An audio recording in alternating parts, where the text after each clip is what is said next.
All right. I think we're rolling. Are little numbers rolling? Okay, cool. That sucked. Can you clap? We'll roll with that. All right, cool.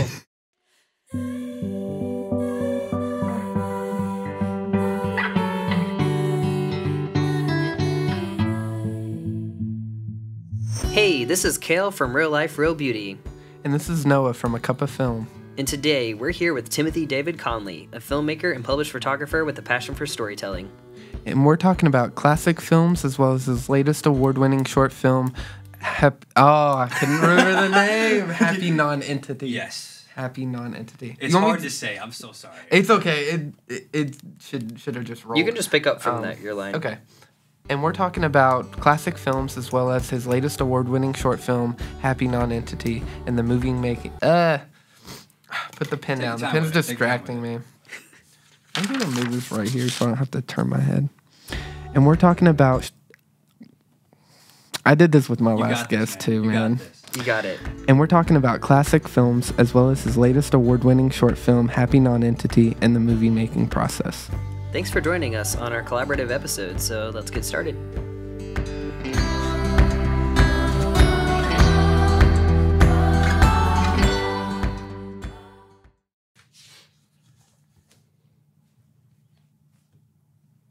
Welcome to the show, guys. Hello. Hi, Timothy. Hi. Thanks for having me. I'm very excited to be here. This is very cool. Yeah, thanks for coming. Appreciate it. Yeah. Exciting. So, Noah, you were going to start us off. You were going to ask Timothy about a film that he's seen in theaters, but he has not been to theaters. I've been to some theaters. Okay. Sometimes. Okay. We haven't seen the same things. Yeah, that's the biggest issue. You haven't seen any of the John Wick films? No. If you're going to watch any of them, at least just watch the first one, because it is an art piece. It's very entertaining. It's awesome. I guess it's just kind of like a big task, you know, because I know I'm going to want to either watch all four or be told, like, hey, you got to watch the rest of them. You've seen them now, The first one is built as an isolated story, though. It doesn't set up another story. So you could technically watch the first one and then never touch them again. You could, because that's how it was built. It was technically an indie film. And then when William Dafoe joined and everything, they actually got like a budget. So okay. Yeah, very good movie. Yeah, I'll definitely have to check it out. But I guess since we can't really talk John Wick due to my inability to actually turn it on, classic films. Hit me with your top three favorite. Top three classic. Okay, define a classic film. Like what okay. Like, is like 90s classic or are we putting like max to like 89? I think max being the 80s definitely, but past like film noir in the 40s, like between 40s and then. Okay, well you got like Godfather Part 2 is probably number one up there. Obviously, I love The Godfather, but I want to make all my things Coppola films, so I should probably think of other ones. Ooh, Apocalypse Now is a good one if you're talking about that. Have you seen the Redux version, the full? Yes, I have. Do you like that one or the regular theatrical better? Because I like the theatrical cut better because I think I forget his name, but the main character's actual arc makes more sense in the theatrical cut. Yeah, I don't know. I love more substance. Like, you know what I mean? Like, it lasts, like, I think 2 hours and 50 minutes or something. Yeah, it's pretty lengthy.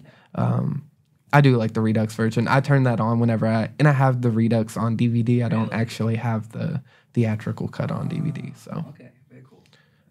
So Godfather Part 2, The Conversation. I love The Conversation by Coppola. I love The Conversation because Gene Hackman is such an underrated actor. And I love Harrison Ford's part too. It's very small. It's so small. He does such a good job, and it's very different from what he usually does. Yeah, and it was before Star Wars, so like again, he was a carpenter, as everybody likes to say, prior to that Han Solo role. It was good. He did good. And then Dog Day Afternoon was probably the third one. See, I've not seen that, but I love Pacino. Dude, it's one of his best. I love Cazale. I don't know how to say his last name. He's phenomenal. He died soon after that. I think his last film was Deer Hunter with Meryl Streep. He's in, the few he was in were all great. Yeah, he has such a good little like repertoire of films prior to his death. Like he really went out on a high note. Cael has no idea what we're talking about. I have no idea what you're talking about lost, at all. So that'd be probably three. But like good. Right now, my mood probably changed, and I'd say different ones. But right now, that's a good 3. I get that. Like my mood will change, and like my top 3 or top 5 will change every few months, but it'll still kind of be the same 5, 10 movies. I feel that. Yeah. 100%. Yeah, I guess like top 3 for me. I love Psycho. I'm a huge Psycho fan. I think Psycho's probably the best horror film It's in a total. foundation for a lot. It built the slasher genre, and not only that, but I consider it a cult film. I know it's kind of controversial when you talk about that. I guess that makes sense. It's just so popular. It is, but it wasn't a popular concept when it came out. I guess that's fair. how I kind of rationalize it being cult. Yeah, really big cult. Yeah, I don't know. I just love Hitchcock too. Like I don't know if you've ever seen Alfred Hitchcock Presents, but I love his TV special. It's like hour-long specials like The Twilight Zone, like 10 years before The Twilight Zone came out, like 1954. Cool. It's really good stuff. Yeah, it comes on like in the middle of the night on CBS, like MeTV or something like that, you know. But yeah, Psycho, The Godfather Part 2 is better than the first Godfather. I stand by that statement. And then Apocalypse Now, because Apocalypse Now I think is overall Coppola's best film. Just, I don't know. I love that one personally. It's crazy to think in any other film that has that kind of horrible production does not end up well usually. And yet he made a masterpiece out of the horror. He kind of went through his own Apocalypse Now. Have you seen the documentary that his wife filmed on it? No, I haven't. It's on Prime, I think. Okay. I think it might be named after the book, like In the Heart of Darkness or something like that. Okay. But she was filming the entire time, and then the studio came together, got her footage, and had her narrate over it a little 45-minute thing, breaking down all the horrible things that happened, and it's crazy how it actually came out so well, and yeah, it's wild. That is crazy. I don't know. I love Francis Ford Coppola. My biggest issue as far as like his films is I don't like The Outsiders. Not a fan of The Outsiders. I don't know. I just feel like it's a little bit too much. I love Rumblefish though, and there's Rumblefish. You haven't? No. I love Rumblefish. Rumblefish is like The Outsiders, just a little bit more theatrical. Okay. It's really. He took good. a different tone after Apocalypse Now. Everything he kind of became a different filmmaker. Almost. He really did. Yeah. He shifted away from not necessarily violence, because you still see violence in his films, but he definitely made everything more wholesome. Yeah. Yeah, it didn't feel as isolated or alienated like his original films. Yeah, 100%. I'm excited. Well, I don't even know if it's going to happen, but Megapolis, whenever it... Yes. Which, like, the production on that is going crazy right now. Everybody's quit, and, like, it's... So, I hope it gets made. I'd love it to be a thing, but... It really would turn out nice if it did, well, but... Hopefully. But we'll see. But, Cael, do you got, like, any old movies you like? I saw It's a Wonderful Life. That's good. It was really good. Hey, that is a really good film. Is a good movie. I saw it like once, and it was good. That's a good one. Yeah. 2 more. You got any more? Oh my gosh. This is my podcast now. I'm interviewing you. All right, cool. Hi, my name is Timothy Conley. I'm hosting Real Life Real Beauty on... anyway, continue. Sorry. What else have I seen?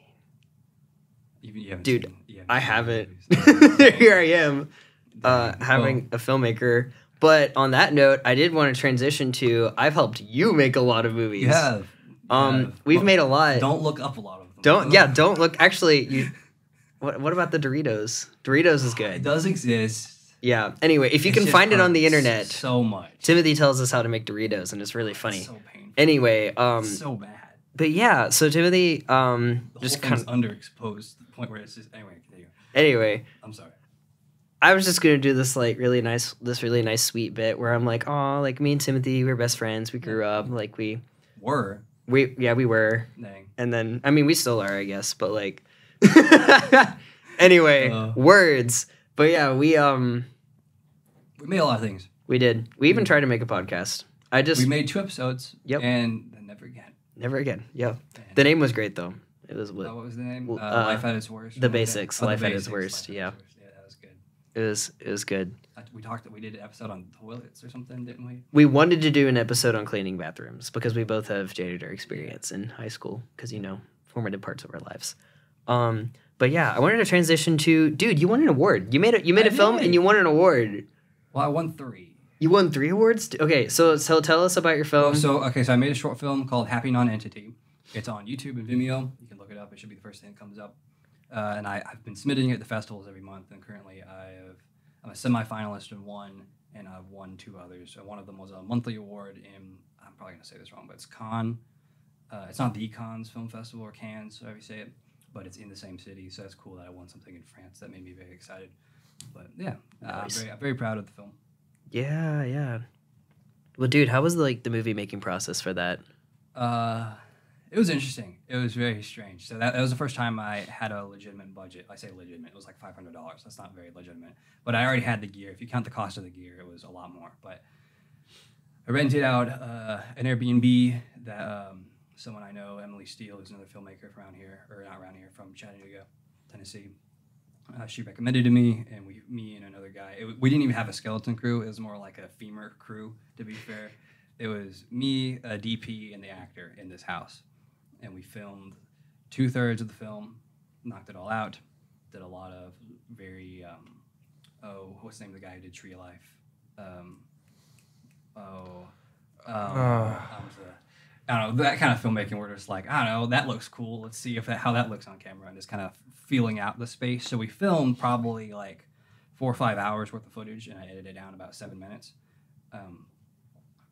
So that was crazy. But then directly after that, the week after, we filmed a large scene in outdoor space that you were there for, where I called a bunch of my friends and did this open call to people I know. Yeah. And we had this big party scene with a DJ and food and pizza. Yeah, Clayton, he played the music. Clayton, he was on here, wasn't he? Yeah, he's been on the show. But that was a lot of fun. It was great to see people come out and support and make the film. But that's like a 30-minute intro, or 30-second intro. My bad, not 30 minutes.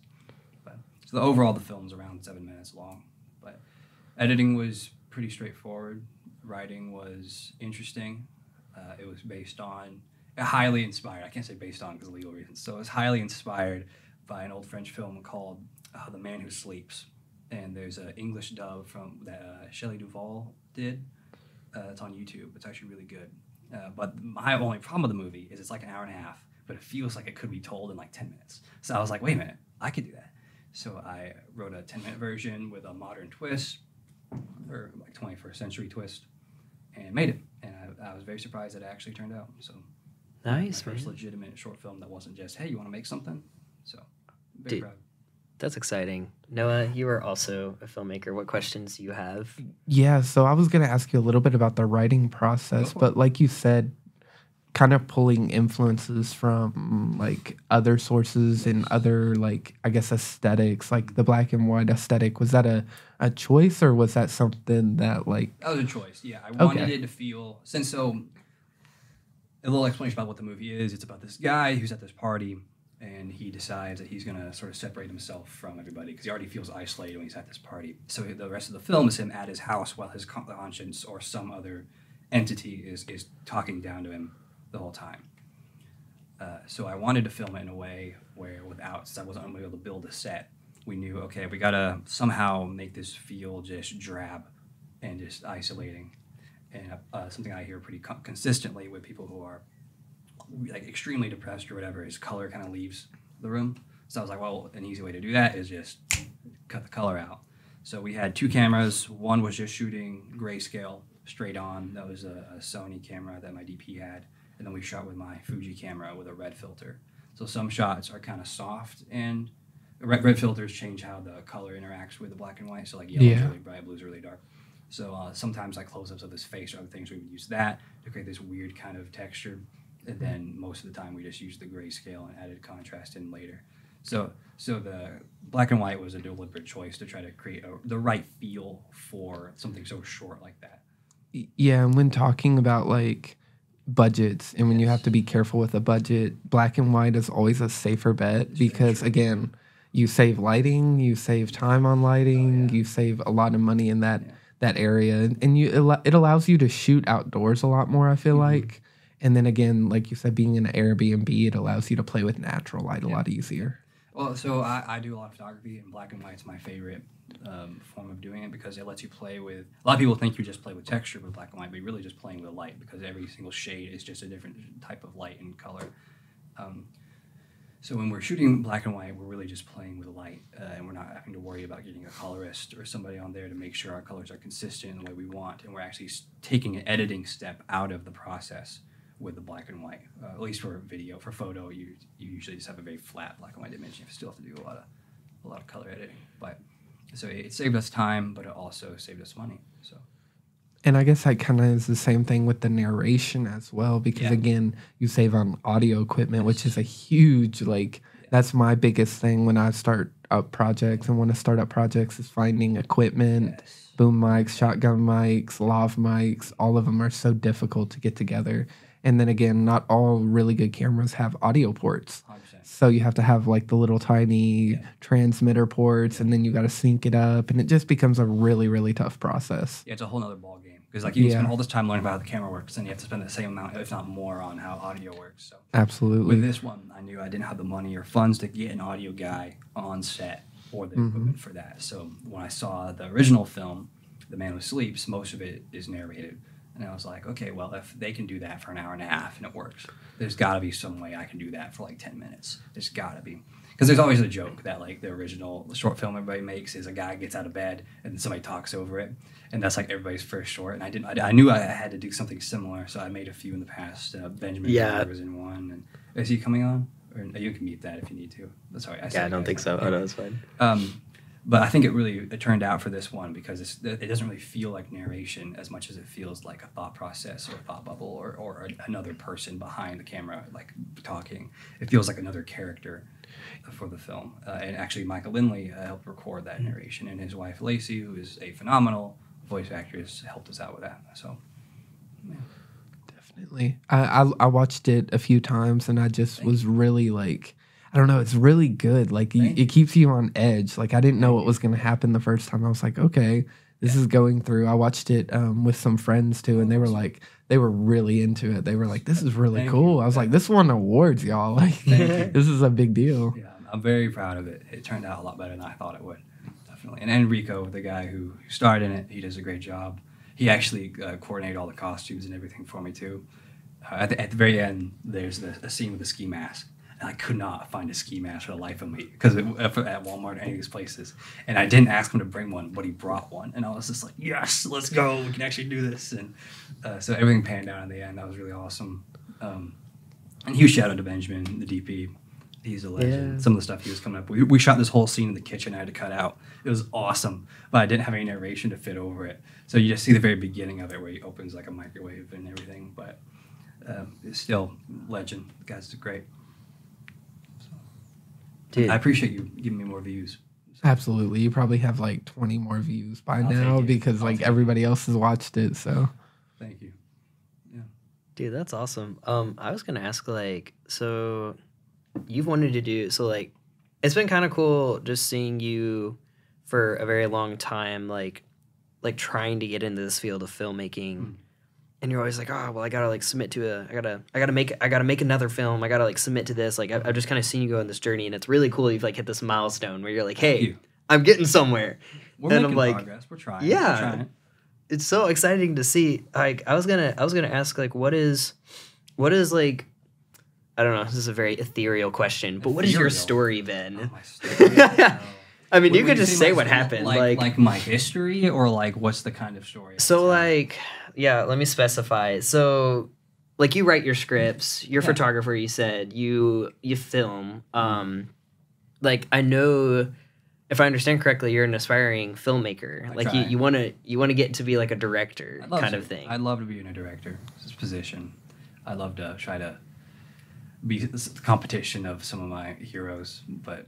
Yeah. So where did that start? What? Oh, how much time you got? I don't know. All right, well, I've always wanted to try to do something with storytelling or art. So I tried to do VFX for a while, and I remember I made terrible Minecraft animations back in the day. They were so bad. They were horrible, but I was so proud of it when I was 11 or whatever.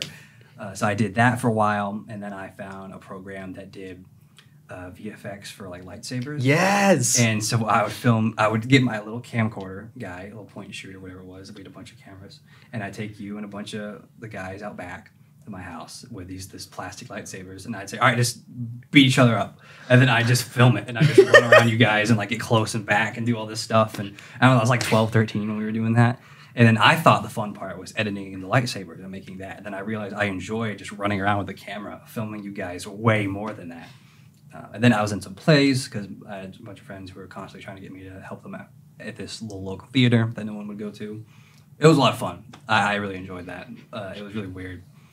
But so I've done a little bit of everything when it comes to the filmmaking process, and I realized that filmmaking is culminating all of those things.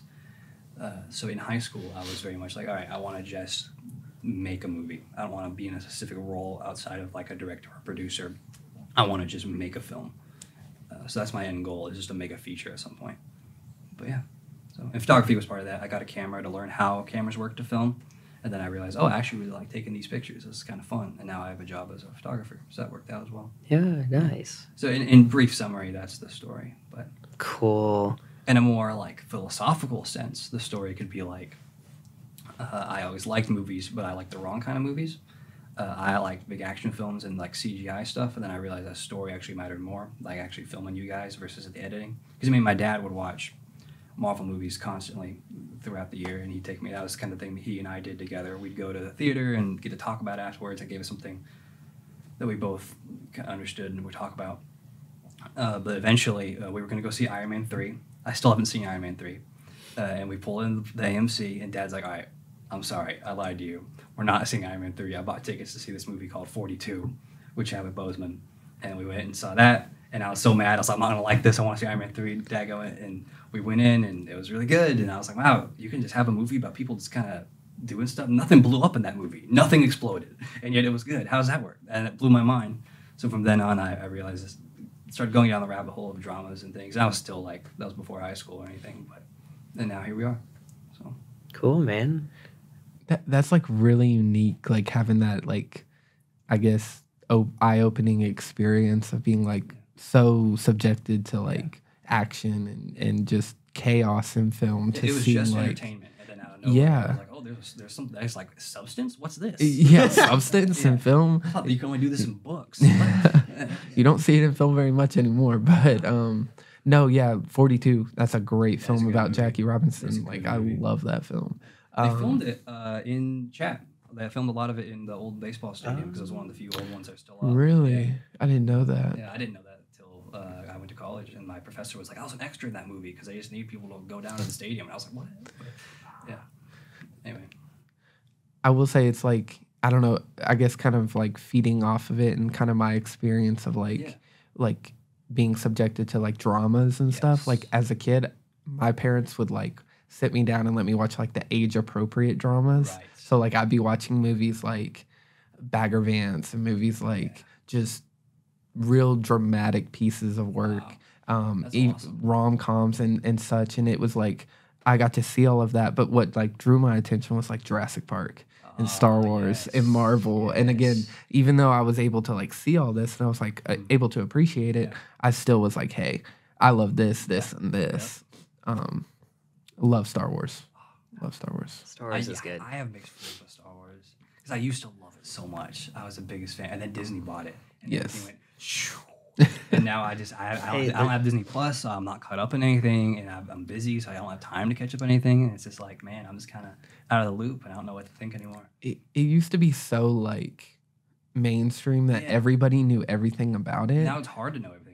There's so many different TV shows. I mean, there's Lego shows that like somehow play roles into like the whole Star Wars universe, and it's like I don't have time for 20 episodes of Lego Brick Builders or something. Now with all their shows and everything. So all the major. I don't even want to. That's not even. Let's not even touch Marvel. Oh my goodness. Oh dear. Anything Disney touches immediately becomes like kid friendly and like sad and depressing, and it dies. Like it literally does. Oh no, it's sad. It's very sad. Hey, we got some gems. I don't know if y'all have seen Andor. You haven't seen Andor. I've seen the first 3 episodes. Okay, of Andor. I've seen the first episode. Okay, it was good, but it was at another different college that they snuck into a classroom and were like, hey, we're watching Star Wars in a classroom. You want to like break in with us? I'm like, I don't even go to this college, but okay. And I drove, and it was fun. Good times. Yeah.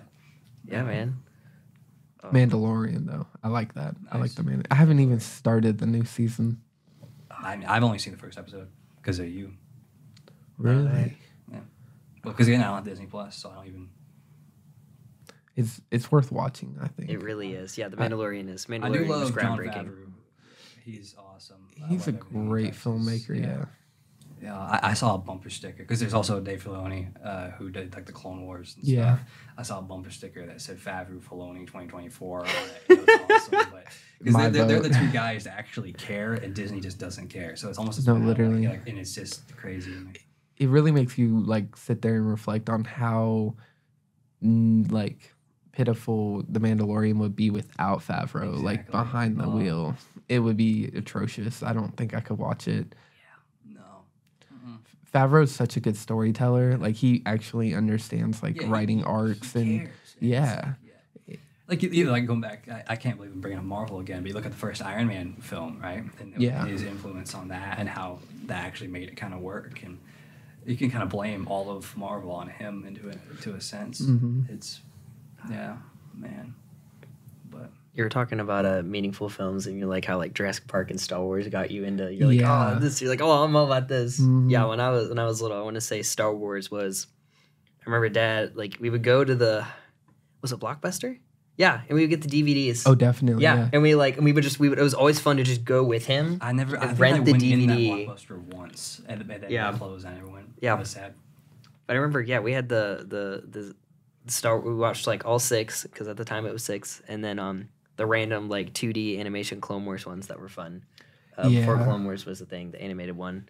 I remember when Clone Wars came out. I was like 6 years old, and it was like in theaters, and I was like, oh my goodness, a cartoon Star Wars in theaters because that was groundbreaking. I don't know if y'all know, but like you have the Clone Wars, and then before that there was like a small little series of like 8 episodes of this weird, like you said, 2D cartoon comic looking version. I had one of those on. I think there were 2 seasons of that, wasn't there? Yeah, there's like 2 seasons. I had one of those on CD or like something like a Blu-ray or whatever. I don't think I have it anymore, but it was awesome. I love those. Those were kind of dark though. There were some very crazy scenes in there. Even the show after, the longer one that they did the last season on Disney Plus. Yeah. I haven't seen yet. I need to because it's good. The writing on that was great. Just what they did with Ahsoka and everything was awesome, and how they made Anakin's arc make more sense. Yeah. Anyway, it was epic. Yeah. But yeah, while we're talking about films, I don't have a lot of experience with films, but Jurassic Park, in my opinion, is very high up there. It is so amazing. Jurassic Park will always be like my childhood film, I guess, because that's what inspired me to be like in filmmaking. Is I watched Jurassic Park and that I seems said, to be a consistent thing. Anytime I ask somebody about film, they're like, "Oh yeah, it was Jurassic Park," and I hadn't seen that till way later. Wow, I was like 3 years old, 4 years old when I saw Jurassic Park. Like, I was like terrified, but I was like, how does this work? So I would watch bonus features on how they made Jurassic Park when I was 6 years old. And I'd sit there and be like, okay, Spielberg does this, and this. And like I would watch that, and it started with Star Wars. And then again, I grew up in the DVD era. So like I would watch all the behind the scenes on like everything and everything. So like, I don't know, that's where my film like shot up, and that's where it comes from, I guess. And of course, we have to. While we're talking about excellent movies, we have to talk about Lord of the Rings. So, yes, yes, we have to. Oh my goodness, I was just gonna say it's good. Like I feel like there's a delicate balance of CGI and like practical effects, and both Jurassic Park and Lord of the Rings did wonderful. They're trying to make that a franchise thing now, and you had the Rings of Power. Now they're gonna reboot everything, and it's just it's frustrating. It's just frustrating. Anytime something that happens that gets so big, they try to milk it, and I just get sad. I think it's one of the reasons why like studios like A24 are doing so well, because people are like, "Oh, this is an isolated story that's weird. I'm down," and then they get into it. And dude, like, Marcel the Shell. We got to talk about Marcel the Shell. Marcel the Shell. Watch Marcel the Shell. Yes, it's good. It's a good movie. Yeah, but yeah. If you haven't seen Marcel the Shell, it's about this little guy named Marcel. Everybody loves. He's really nice. He's a shell. He's a shell. He's got shoes on and an eyeball. That's it.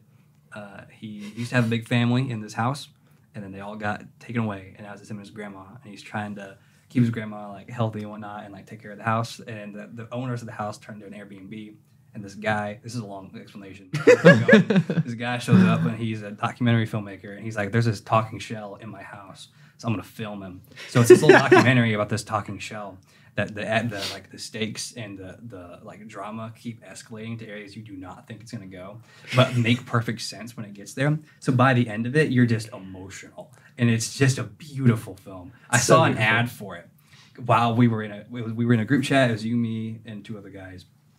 Clayton and Gabe, and we were all talking about like art films, and because I was talking about how you haven't seen anything like artsy or anything like that. You've seen mainstream stuff mostly, and I was like, and then I opened up Instagram and I had this talking shell on my feed that was in theaters. I was like, there's a talking shell in theaters made by A24. We're gonna watch it like this weekend. I don't even know if it's good, but we're gonna go see it. And I took you and a couple other guys, and it was awesome and it was good. But if it's A24, I always go check it out. Like, I watched Tar recently. Don't spoil anything. Oh, you haven't seen Tar yet? I want to so bad, but I don't have time. Tar. If you love music, Tar is gonna like be your film. I love Cate Blanchett. She's amazing. Cate Blanchett's amazing. You know Gladriel, her. She's Anyway, I'm trying to think who directed it. I know it off the top. It's gonna take me a second. They're great though. Yeah, they are great. I know who it is. It just can't. It's not in my mind. But yeah, A24. A24 is. I haven't seen The Whale yet either. Yes, I need to see that. I haven't. I'm excited because again, I love Brandon Fraser. I have no idea what's going on. You're so lost. You're gonna come over and we're gonna binge stuff. Okay. And I guess you've seen a few higher higher end film. You've seen like La La Land. And yeah, I was about to say like in terms of music, like the first 3 that come to my head where I'm like the music was an integral part of the movie and I just love it. It's like How to Train Your Dragon, La La Land, and Interstellar. Those are just and Lord of the Rings. Lord of the Rings has a great. Oh, okay. Are you guys gonna binge Oppenheimer and Barbie back to back? Are you guys gonna do it? Probably not. I want to watch Oppenheimer so bad. Are you gonna see Barbie though? Are you gonna see it? I think I'm getting dragged to see Barbie. They're coming out on the same day though, and it's like a few days before my birthday. I'm getting messages in my DMs all the time from people I know being like, "We're gonna watch both on the same day, and we're gonna dress up, and you're coming." And I'm like, "All right." But the thing with Barbie is it drives me insane because on paper it looks like an amazing movie. Like I love the director, I love the writer. I love Ryan Gosling. Ryan Gosling said it's the best script he's ever read in an interview, which is a crazy statement because he's been in some wild movies. Yeah. And then like the original trailer was a parody of 2001: A Space Odyssey. I love that. Like, I'm just they know what they're doing, but it's still Barbie. Like how is it good though? If it's like like the two things don't make sense in my head. But it's happening and it's coming out, and I guess I have to see it now. But I will say if there's a scene in the movie like the Space Odyssey scene with the like obelisk, oh my goodness, that's gonna be amazing. Yeah. Just we all know Oppenheimer's gonna be good. It better be good. It's Nolan. I've never been let down by Nolan. I know a lot of people are like, well, Tenet wasn't that good. I love Tenet. Yeah. I loved it when I saw it in theaters. My jaw dropped. Then I watched it at home, and it was just okay. It's made for the big screen. He intentionally was like, this has to be seen in theaters. Yes, and it came out like right after COVID, like really shut down everything. Yeah, it kind of hurt it, but I remember it left such a good impression on me. I literally went and watched it on my birthday that year, and then like 2 hours later, I went to Walmart and bought the DVD, and then went home and watched it another time that night. I was like, I gotta watch it again. I do love the score on that. I think it's pretty underrated. Yes, and I don't think it's Hans Zimmer. I think he worked with somebody else. I think it's the same guy who did The Mandalorian. I believe so. It's not Alvin Silvestri, is it? No. It's the something. I will Google it real fast. We need to have like somebody over there Googling. Ludwig. Hey, what's going on? Ludwig. Fact checker. Fact checker. How do you say that guy? Go. I'm so sorry, Ludwig. I know you're not watching this, but Ludwig, this guy. He did the guy who did The Mandalorian and Black Panther and Creed. Okay. And all that. He did it. He's great. I will say Nolan's best like film score is definitely Interstellar for me. Like I can sit there and listen to that soundtrack over and over. It's iconic. Over. You see all those videos. People will go to those pianos and malls and they'll play it over everything else. And it's a good. The music itself gives me an existential crisis every time I hear it. Yes. I'm over here like questioning, am I like a 4-dimensional being? Like what is a 4-dimensional being? What's going on? Oh my goodness. It's such a good movie. That movie made me love Matthew McConaughey. Yes. His stuff. It's just like, yeah, man. Oh, it's awesome. Yeah. Well, I had a thought earlier. You were talking about you're talking about how like the corporations can like milk the stuff, and it's like the new Lord of the Rings or whatever. But I don't know. I would just say like something I like to do is I just go with the open hand. Honestly, Gabriel has kind of taught me a lot about that. Gabriel Cathy, where he's just like he's just like, hey, you should listen to this song or you should watch this. I'm like, you're excited. So I always Google the thing after where he sends me something, and I always do research. But see, I did research when you send me something because it's usually really dark. That's fair. That's fair. Yeah. Honestly, oh my gosh. That's reasonable. That is reasonable. Well, on that note, what are you working on right now? Like in terms of filmmaking? I'm making a mockumentary that we'll be filming at the end of this month, and you are in it. Yep. You're playing yourself. Yep. Well, a caricature of yourself. Cael Sumerlin. Yep. Yeah. There's a scene that way. Hopefully, it will go well. Where you smash a bottle over my head, and I got to figure out how to do like prosthetics for that because I have a big gash right here. But it should be good. I'm aiming for like 30 to 40 minutes. It's going to be the plot is about my 21st birthday party, which isn't actually in April. It's going to be way later. I'm hoping to release it on my 21st birthday. Nice. Everybody who goes to the party starts having an existential crisis, and everyone kind of falls apart. And through our individual crises, we all help each other sort of get back to a normal point. And it's a little funny, mostly dark, and it should be really good. I'm very excited. Cool. So I'm definitely going to release this podcast before your birthday, so it better be good. Yeah. I hope it is. And I hope yeah. It should be a lot of fun. I'm very excited. So awesome. Yeah. Well, this is the segment where we have final questions. So Noah, yes, I love this question.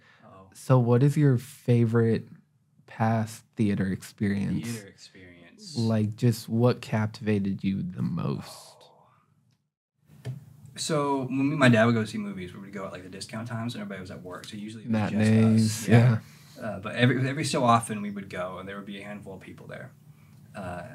The two things that come to mind immediately is the second Hobbit movie came out, and there's a cliffhanger at the end. Smaug, Benedict Cumberbatch, is flying down. He's like, "I'm fire, I'm death," and all this stuff. Then it ends, and some guy right in the middle of the theater stood up, started just swearing at the TV and all this stuff, and threw his popcorn and walked out. And it was the funniest thing I'd ever seen in a movie. And then the other time, I really don't like Marvel, but I grew up with Spider-Man. I watched the Spectacular Spider-Man TV show. So when No Way Home came out, me and a bunch of the guys went to the theater for opening night. And it was packed. Tons of people were in costumes and stuff. People were throwing popcorn in the air over at us and other people. And it was a packed theater that I had never been in before. And everybody was just going crazy. And it was awesome. But I think my favorite theater experience was this one time after class. Two other students were really just bored and proud of ourselves for making it was the end of the semester. We'd finished everything. We didn't think we would finish the stuff we were working on. So we said, let's just go watch something. We're right next to downtown chat. We'll just go to like the IMAX or whatever. And they were showing this film. I don't remember the name of it, but it was just some indie horror, like low budget, no real plot, trying to be like an artsy lighthouse type movie, but wasn't succeeding. And we sat right in the middle of the theater, and we just made fun of it the entire time. It was the three of us just yelling at the screen, having a good time. It was the exact opposite of what you want to do in a movie, but it was so much fun because there was nobody else there to stop us. And we think the employees thought we were drunk, but it was fine, and we left. So that's probably my favorite theater experience. But I love it when you can go to like those times when nobody's going to be there and you're like alone. I watched Bodies alone, and that movie was interesting to watch alone. I was kind of checking over my shoulder I was like, is somebody going to come in here and mess with me just for funs? I haven't seen that yet. Is it worth it? Because it seems interesting. It's interesting, definitely, but you're going to watch it and you're going to be like, this is so stupid. And then the end comes around and you're like, oh my, this makes so much sense. That's cool. And so it's cool. It's tough to get through the middle part, but it's funny if you like Pete Davidson. I love Pete Davidson. Nice. Good old Pete. Okay, Timothy, and I always end my segment of the podcast, always end with the random question. So my random question for you today is, would you rather... Oh, no.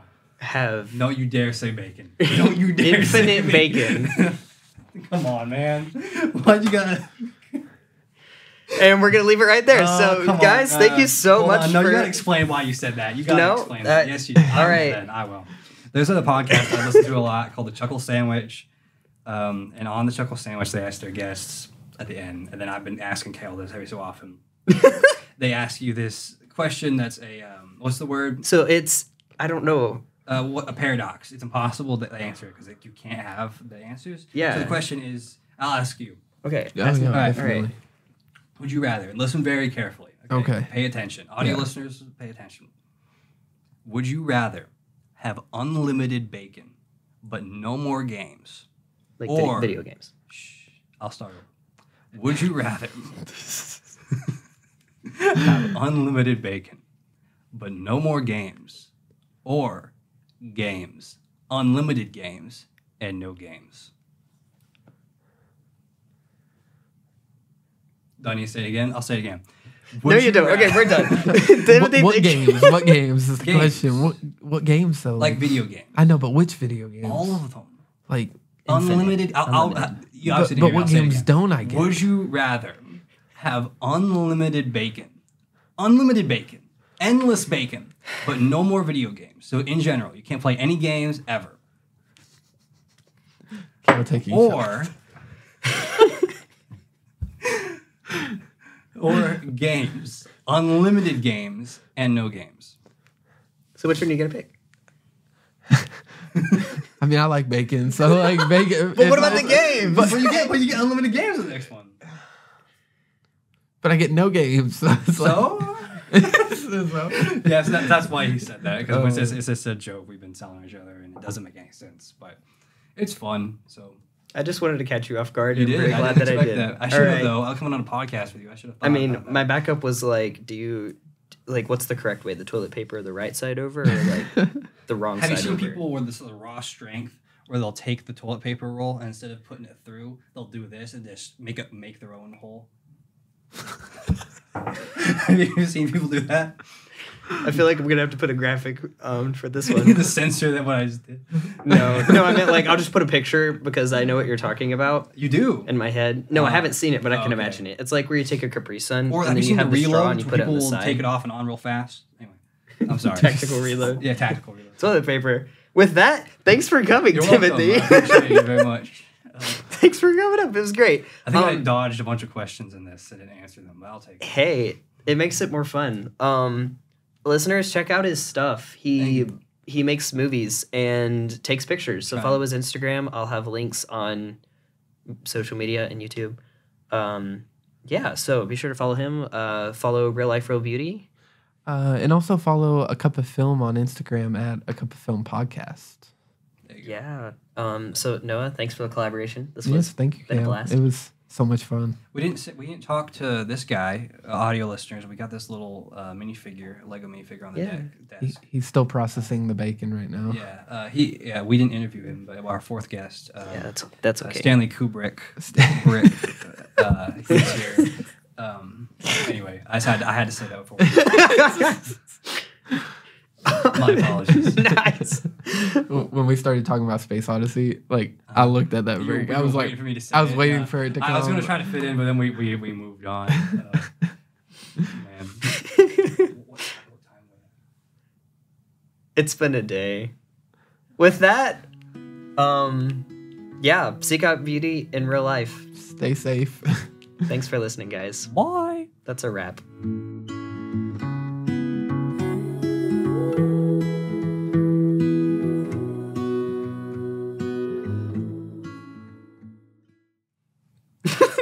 How long was that?